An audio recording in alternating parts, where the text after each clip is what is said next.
Hey, what's going on, everybody? Welcome back to the TJR Auto channel. My name is Tyler, and in today's video, we're going to be working on one of my cars. Now, let's just see if you guys can guess down below. Let's play a game like Dora. Are we working on the GTO? Are we working on the Jeep?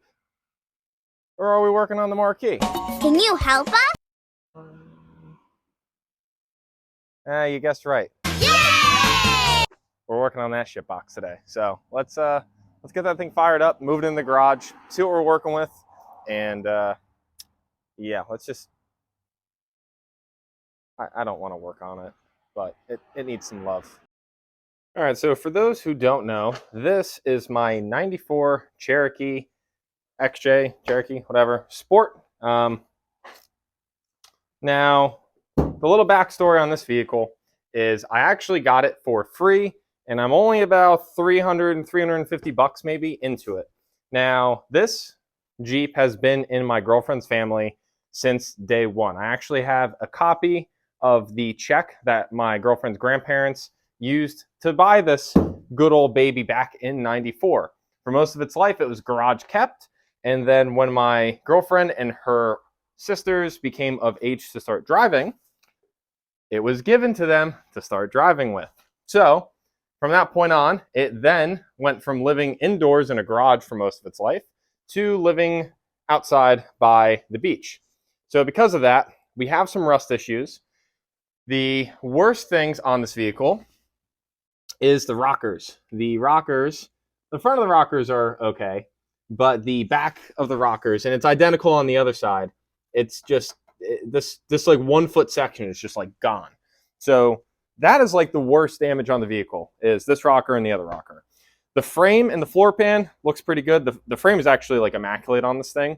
But like I said, with it living by the beach, one day my girlfriend was driving this thing to work, and she went to hit the brakes, and she said the whole vehicle was jumping around back and forth really bad. It ended up being the lower control arm mount on the front axle rotted off completely, and the lower control arm was just dangling, doing its thing. So then from that point forwards, it was sitting in her parents' yard, and her dad was like, look, I know you were going to buy it from me for about $1,000. I'll just give it to you because I don't want to scrap it.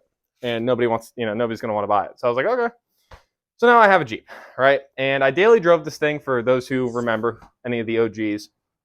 I daily drove this thing. Also, it's been used as a storage locker for a long time. But I used to daily drive this when I had all of my 80s cars. Now, this thing really has never given me an issue.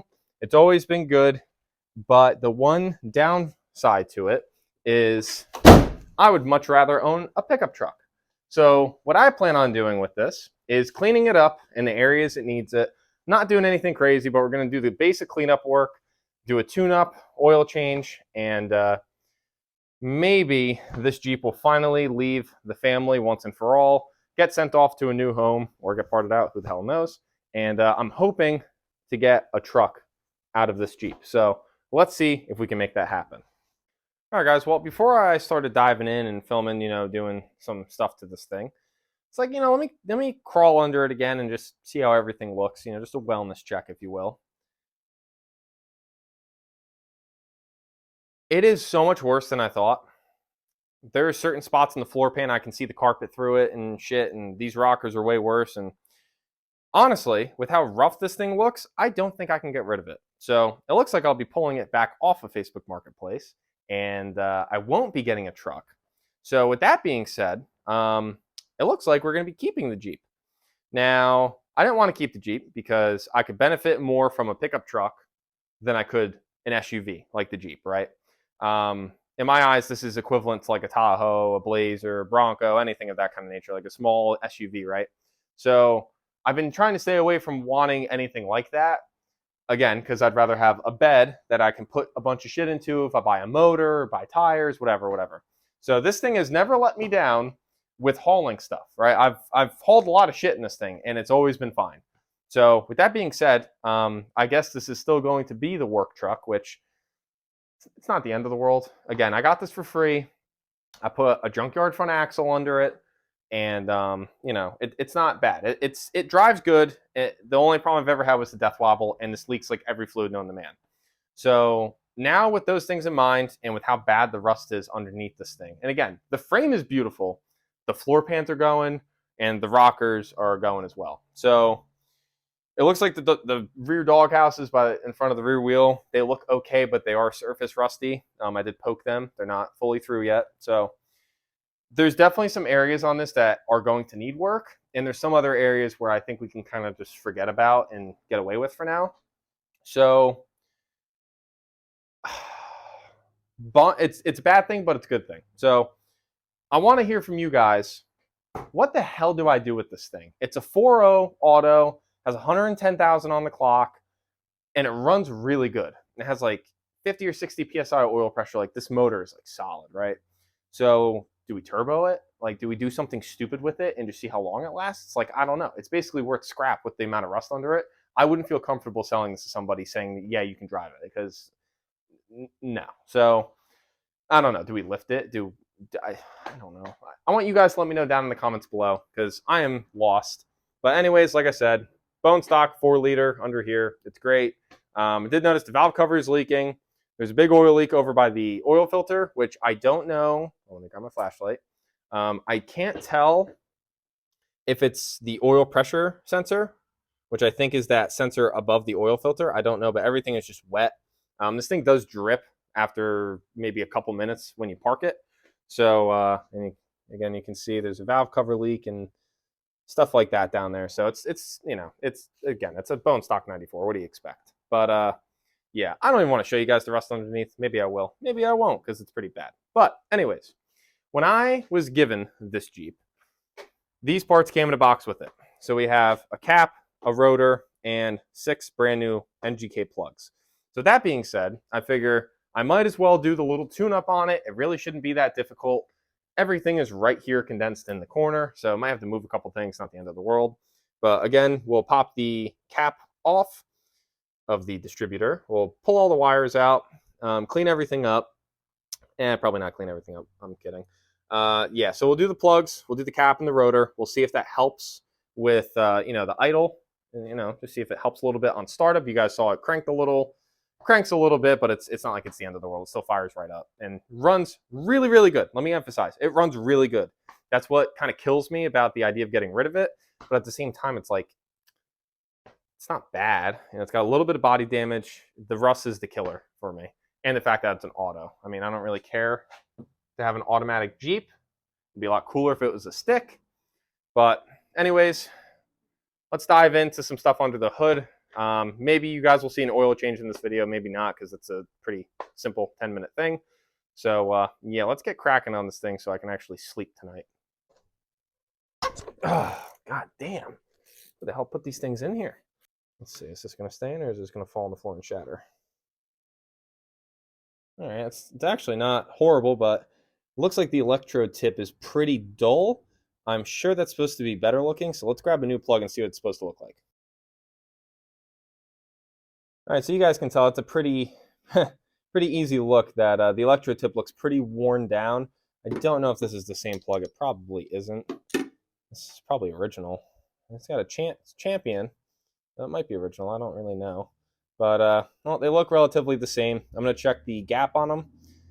Actually, no. I'm not going to bother checking the gap. It's going to run better either way. So, throw this aside. Throw the new one in. And we got to do this 6 more times. Well, 5 more times. So, let's get it.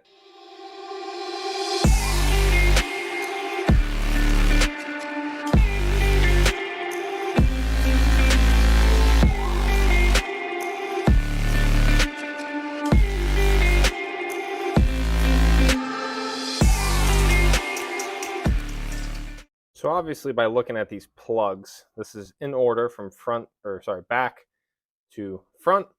You can tell they just do not look good. These things are probably original.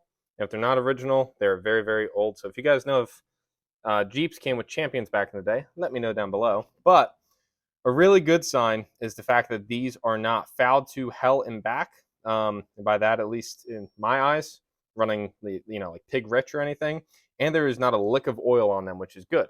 That means that this thing probably has no blow by or anything like that. So all of the spark plugs are done. And sorry, my light's dying, so I can't use that here for you guys. But All the plugs are done. I'm not a fan of how all of these wires feel when they plug onto the plugs. So I'm probably going to order a set of wires for this. But if we look down here on the cap, on the distributor, we have two little Phillips head screws. So what we'll do is we'll pop those two screws. I believe the cap will come off. The rotor is in there. We'll change the rotor out, swap the wires, wire for wire onto the new cap, and we'll try to fire it up. All right, guys, so after a bit of a fight, I was able to get the screws out of here. Now, I also popped off the coil wire, which is the center. This looks horrible. I'm sure you can see that. Yeah, that's just horribly corroded. Let's pull this cap up and out, see what we look like. And who would have thunk? All of those points look pretty damn bad. So the only complaint that I had with driving the Jeep was it didn't, it drove pretty good, but it would kind of hesitate on startup. It would crank for a little while before it would actually kick. And it wasn't anything to be like crazy concerned about, but this, a basic a very basic tune-up should definitely help this thing out. So the distributor itself really doesn't look much better. So I'm probably going to blow out any of the stuff from in there, swap out the rotor. However the rotor gets swapped out, that I don't know. So hopefully we can swap the rotor out. I don't know if we're going to be able to get that thing out of there, but we'll clean it up, put the new cap on, go wire for wire, and hopefully we'll be good to go. Oh my God.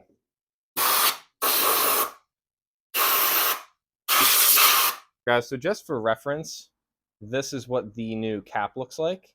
You see how nice all those connections are, and keep in mind what that looks like in there. It's a lot better than what's going to be coming out. So, all right, so if I did it correctly, our firing order should still be good. We have fresh cap, fresh plugs, in desperate need of wires. So let's see if she starts up, and let's see how she runs. Moment of truth. Did I make it any better, or did I make it worse?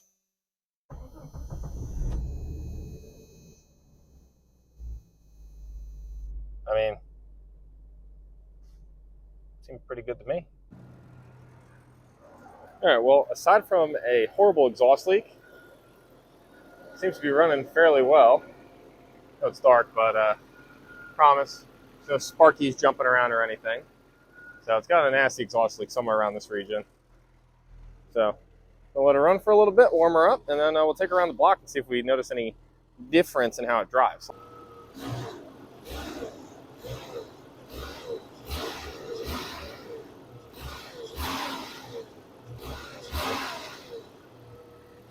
Might be hard for you guys to tell, aside from the little bit of like a lifter tap it sounds like it has. It sounds and feels very responsive. So I can't complain about that. Let's go give her some beans. She's so smooth, so smooth. It's like brand new. You ready?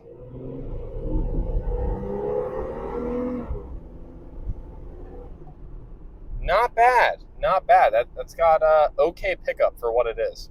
So I can't complain, but it does feel really good. So I think with a set of wires, an oil change, and obviously a valve cover gasket, probably should do transmission fluid and a filter and a gasket, and brake clean the entire underside of this thing. It's not bad. It's not too bad. I just it would be nice if I didn't have to think about that this thing could probably crack in half at any given second. But I will say, for what we did, it was a success. All right, guys, well, it is the next day. Everything obviously sort of went successfully on the Jeep last night, so I got to order a set of plugs for that. I'll probably do a valve cover gasket, and I need to get a shit ton of brake clean when I go to do the fluids, like the oil change and the trans fluid change and filter. Everything is just so grimy under there. I kind of need to start with like a clean slate with all fresh fluids, fresh gaskets, and clean everything up. So that will be coming up soon. I'll probably do that all off camera, unless you guys want to see that. So that's the Jeep. But for the GTO, the Jeep, and for Bonnie, I figured today is a very beautiful day. Probably one of the last good ones we're gonna have before a harsh winter. I feel that one coming.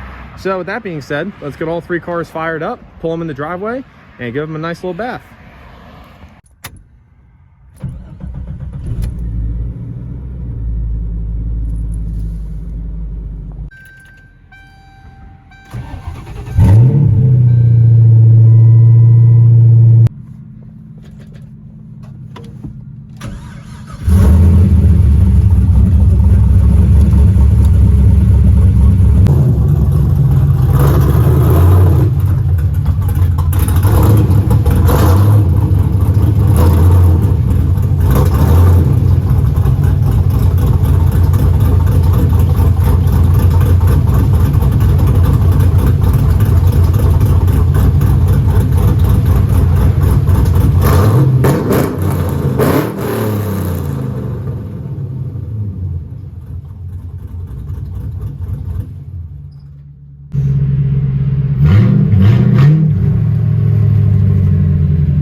All right, guys. Well, that is where we're going to end today's video. I'm out of storage. I'm out of time. The sun's starting to go down since, it gets super dark out early, but I'm happy we were able to get all 3 of the ship boxes pretty well cleaned up. So it was a nice little winter wash, we'll call it. But yeah, so I guess we'll have some updates on the Jeep in the future. Again, have a couple maintenance items to do. I want to paint the wheels, do some stupid cleanup stuff on it, and it should be good for winter. GTO obviously needs some love, and we have something very, very big coming for the next video for this car.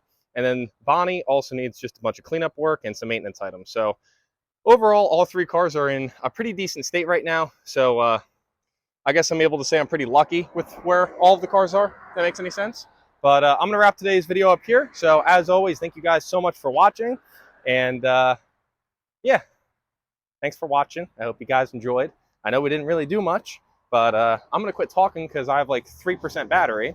But again, thank you guys as always. If you enjoyed today's video, make sure you're subscribed, drop a like, and drop some comments down below. Let me know what you guys want to see next. Again, this weekend, actually tomorrow, I got some nice parts coming in for this car. So this weekend I'll be able to shoot a pretty cool video with doing some custom fabrication for this, if that hints at anything. But all right, I'm gonna end it there. Thank you guys as always. Love you. Catch you later.